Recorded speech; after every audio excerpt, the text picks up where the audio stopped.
We are here with Aiko, who represented Czechia with the song Pedestal at this year's Eurovision. Welcome. Hello. Thank you. Thank you for having me. Thank you so much for joining us. You've talked about not being able to watch Eurovision growing up and how, in a way, that's all Madonna's fault. So yes, that's all Madonna's fault. Let's blame her.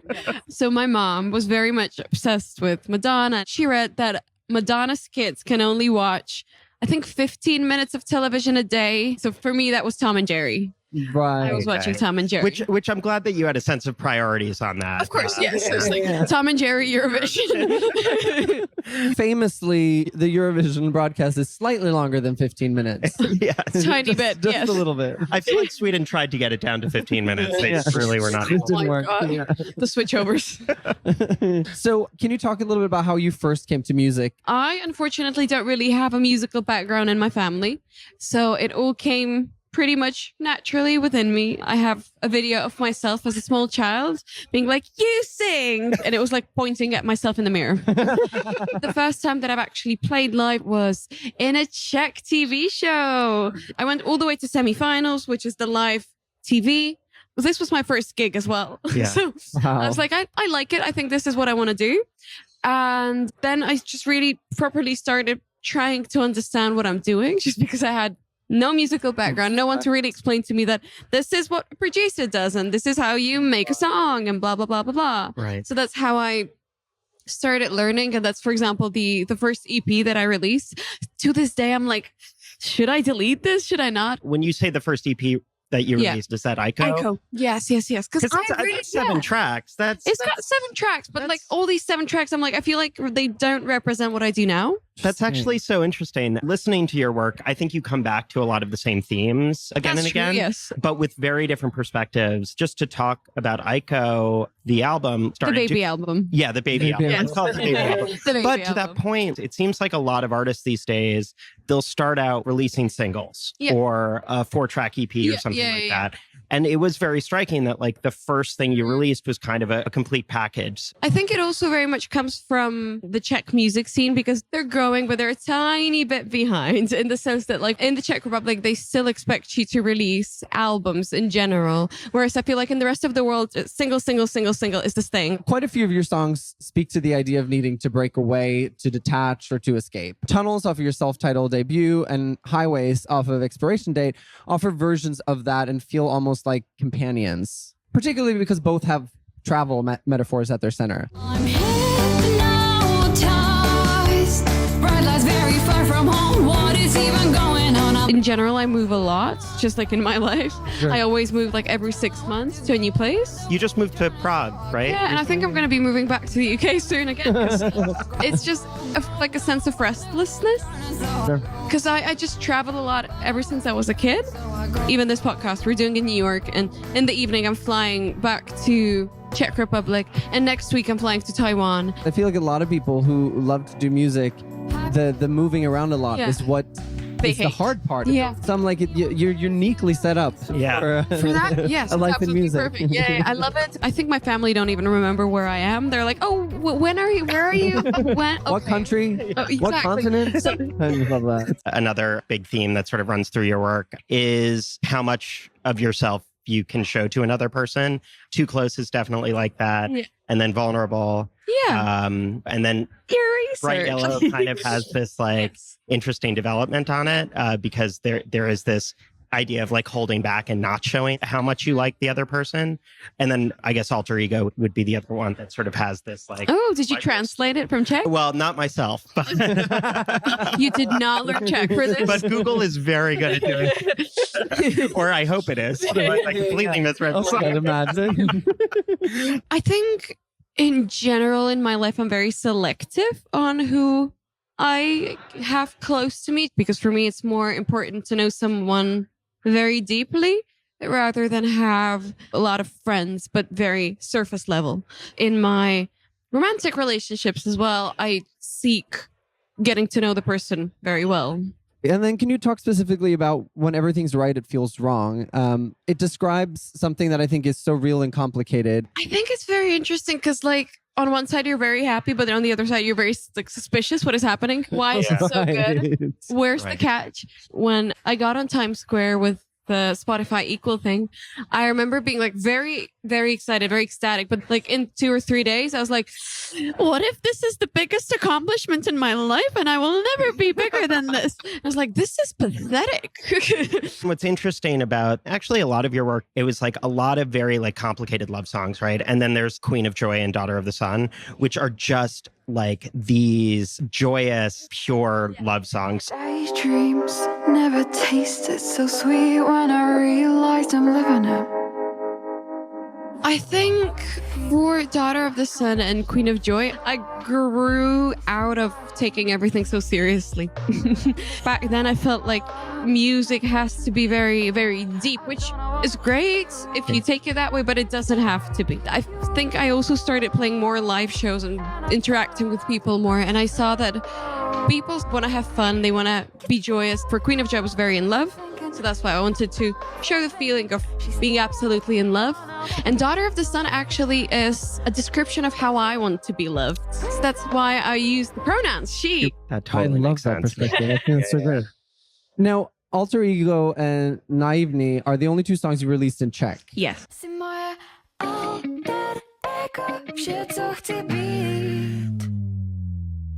Alter Ego was the first one that I released in Czech, and it was more of an experiment for me because I consume music in English. I started writing in English.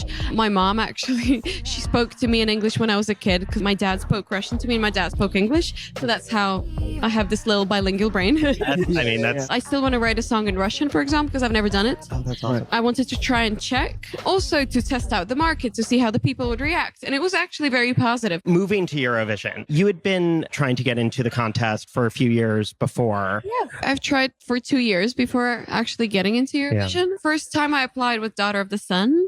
Amazing. Which is funny because I know that even when I got in with Pedestal, people commented under the Daughter of the Sun video being like, you should have sent this one. I'm like, I actually did. You're like, let me send you an email. Yeah. Some producers. Yeah. Talking about Pedestal, what was your inspiration? What was your collaboration with Steve and Ansel like? Of course. Steve and I have been working for 3 years now. I think 3 or 4. So we started with Daughter of the Sun, actually. A lot of producers are very technical in a way. And I feel like what is great about him, he is a musician himself. He's in a band called Blood Red Shoes. And he understands that music has to make you feel something. It's all about, this makes me feel good. This sounds good. I don't care if theoretically it fits or not. It works. We did Pedestal together in a day. I feel like that's how you know that it's a great song. Yeah. Because it clicks so well. Pedestal is about heartbreak, of course. Put myself on a pedestal.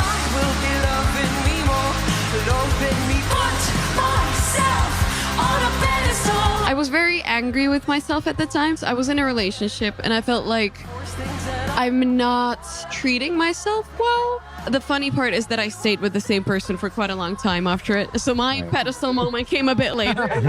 Still before Eurovision, but like I still stayed with the person. But so it's like, did I really put myself on a pedestal? Can you talk about the experience of the national final, the experience of winning and what that was like?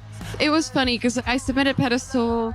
I didn't think much of it because I have already released a song. I released it in September. And like the cutoff, you can release from September. Yeah. I was supposed to be at home for like a month. And it's like day 3 of being home. And I get a call like, hi, you've actually been selected for National Eurovision. I didn't expect it at all. Hence the fact that I have released an album because I think I would have saved it to have more stuff to release within the journey. Right. Yeah. I won the national selection. Yes. It was great. I didn't expect it.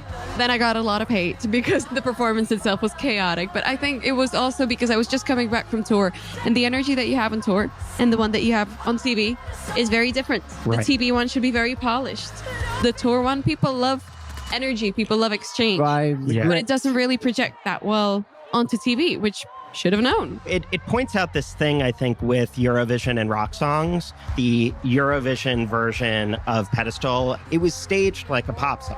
I was like, I really want to have dancers. They're like, okay, but if we have dancers and live musicians, it's going to be a bit too much. The team came up with the idea of having them up on the screens. Right. And then I got the choreography, and we got the best of both worlds, really. We played quite heavily into the fact that it has a story as well.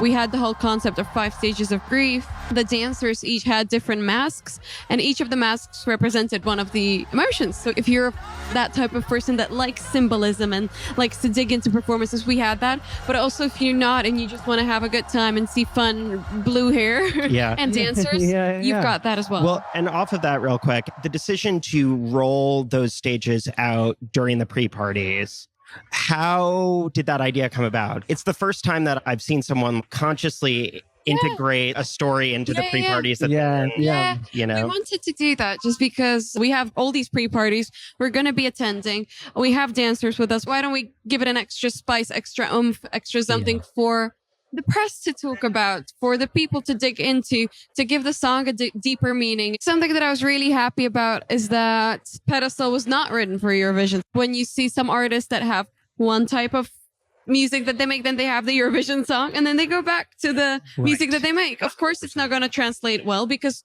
it's not the same song how people found you. I was at a gig, and I spoke to a lady, and I was like, oh yeah, so I've done Eurovision and blah blah blah. She's like, what's Eurovision? I was like, this is such an American response. This is so fun. I'm having fun.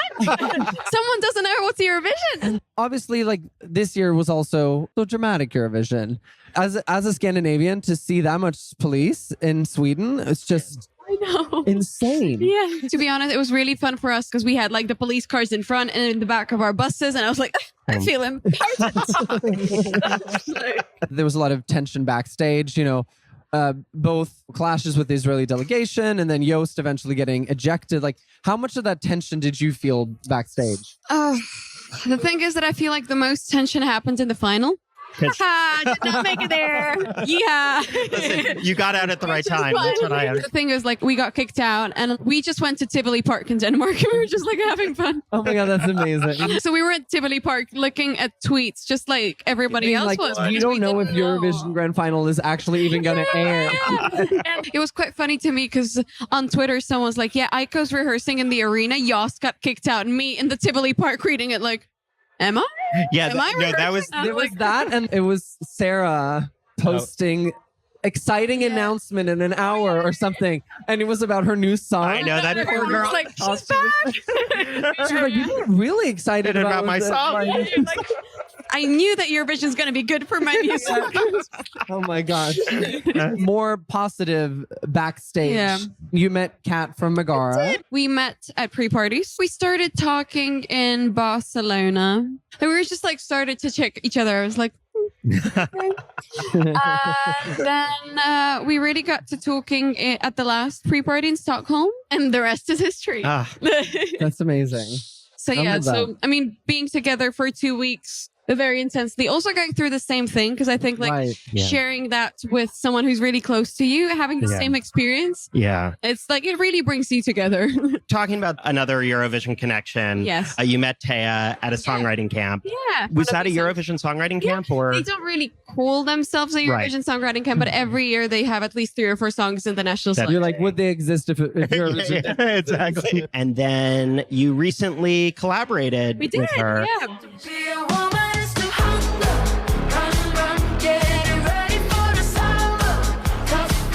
It all came together when I got through the national final, and I was like, I don't have a lot of collaborations.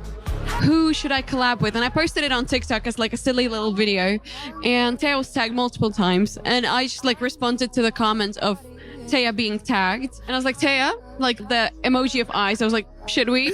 And we just started chatting. She lives in Berlin, which is 4 hours away by bus from Prague. Right. And I got down to Berlin. We got to writing. I had the song To Be a Woman Is to Hunger, but I felt like it's not right because it was very like angry, feminist and dark, deep, just not the song.